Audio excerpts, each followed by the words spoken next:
इसलिए नारद जी ने कहा मुझे कहां से शांति मिलेगी।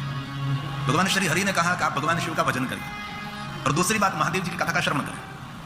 महादेव की कथा सुनने के लिए भगवान विष्णु जी ने नारद जी को प्रेरित किया था। नारद जी जब महादेव की कथा सुनने के लिए ब्रह्मलोक में गए पिता ब्रह्मा के पास, लेकिन प्रेरणा कहां से मिली थी नारद जी को? भगवान विष्णु के पास से। भगवान श्री हरि विष्णु ने ऐसा नहीं कहा था मेरे पास बैठ जाओ, मैं आपको शांति दे रहा हूं, मेरे पास बैठ जाओ, मैं कथा सुनाता हूं। नहीं, उसके पिता के पास भेजा। और महादेव की कथा सुनने के लिए क्यों भेजा? शांति के लिए। और महादेव का भजन करने के लिए क्यों कहा? शांति के लिए। आज मनुष्य के पास बहुत कुछ है, बहुत कुछ, इतना सब कुछ है। पहले के लोगों को ये सुविधा नहीं मिली थी जो हमको सुविधा मिल रही थी। हमने कभी ये सुविधा की, हमने कभी कल्पना भी नहीं की थी। जब हमने कथा क्षेत्र में प्रवेश किया तब ऐसी सुविधा व्यवस्था, ये सब, सामने कैमरा लगेंगे, टेलीविजन में कथा आएगी, दूर दूर तक कथा पहुंचेगी, सभी लोग अपने मोबाइल में कथा देखेंगे, ऐसा तो कभी कल्पना नहीं की थी हम लोगों ने। जो मेरे बुजुर्गों को जो व्यवस्था नहीं मिली थी, सुविधा नहीं मिली थी, ये सुविधा हम सबको मिली।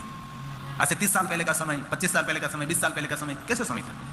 आज कुछ बहुत कुछ हमको मिला है, बहुत कुछ आविष्कार हुई, बहुत कुछ मेरे पास आ गई, सुविधा आ गई, सब कुछ आ गया। लेकिन आजकल शांति धीरे धीरे गायब हो रही है। शांति दूर दूर जा रही है, कहीं शांति नहीं दिख रही। तो शांति के लिए कहीं कोई दूसरा स्थान नहीं मिलेगा, महादेव का भजन और महादेव की कथा। इसलिए श्री हरि नारद जी को कहते हैं, ये चौपाई रामचरित मानस की तुलसी का प्रसाद है। जब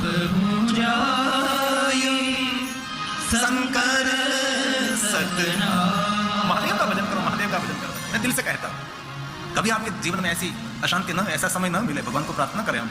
लेकिन ये जीवन है, कभी कुछ भी हो सकता है, कभी कुछ भी पड़ाव आ सकता है। क्योंकि दुनिया की कोई नदी सीधी नहीं चलती, नहर चलती है। नहर का पानी हम पवित्र नहीं मानते और नदी का पानी हम पवित्र मानते हैं। इसलिए कभी कोई जीवन सीधा नहीं चलता, टेढ़ा मेढ़ा ही चलेगा।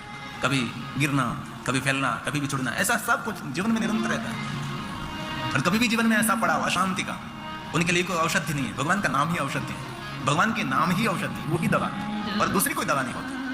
कभी भी कहीं भी मन विचलित हो जाए, मन अशांत हो जाए, तो एक ही मार्ग, महादेव का भजन करें। ये मैंने